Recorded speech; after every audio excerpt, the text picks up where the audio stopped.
accept this. This is an electric drill, which we saw just a moment ago. In this case, we have a long steel rod that's been welded onto a wood cutting drill bit. I'm using this as an illustration of the drilling rig. It's like a big electric drill. This would be like the drill string, the pipe that's attached to the end cutting tool. So what a drilling rig is a device to lift the pipe or lower it and to rotate it. So one of the functions of a drilling rig is to rotate the pipe.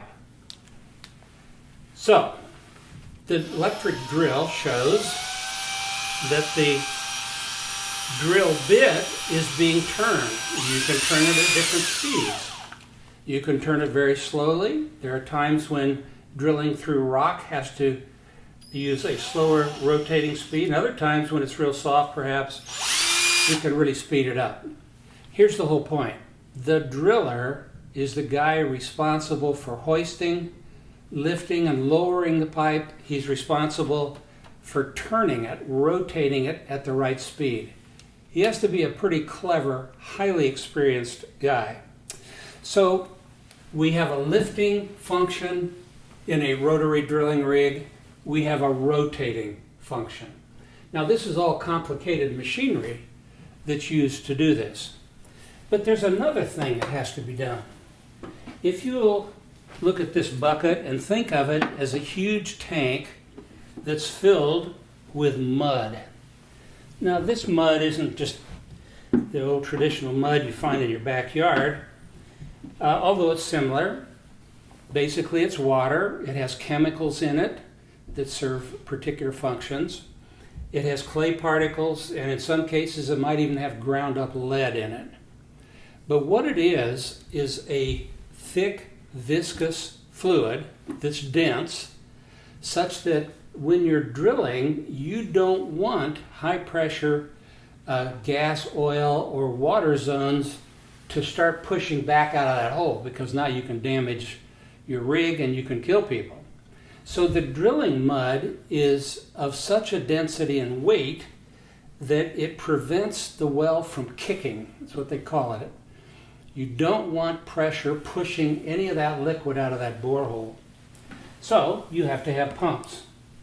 Now this is a stylized drilling rig pump. Each drilling rig has huge steel tanks that are filled with drilling fluid. The driller uses pumps. On some of the rigs I was on, they would have a compound of 4 up to 1,000 horsepower engines operating together to pump fluid. Now, this pump can take fluid out of the tank and then send it down the center of the drill string, which was hollow. In other words, when you're in a drilling mode, the pump is pumping drilling fluid down the inside of the drill pipe and causing it to come up around the outside. Now, why do they do that? They don't want the well to kick, but they also want to get the cuttings out of there. And so that heavy, dense drilling fluid comes up around the pipe and brings the cuttings up so that the drill tool itself doesn't get hung up on the bottom of the hole.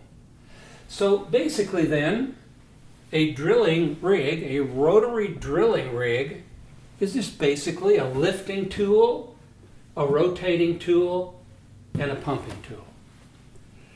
Very complex, but the functions are rather simple.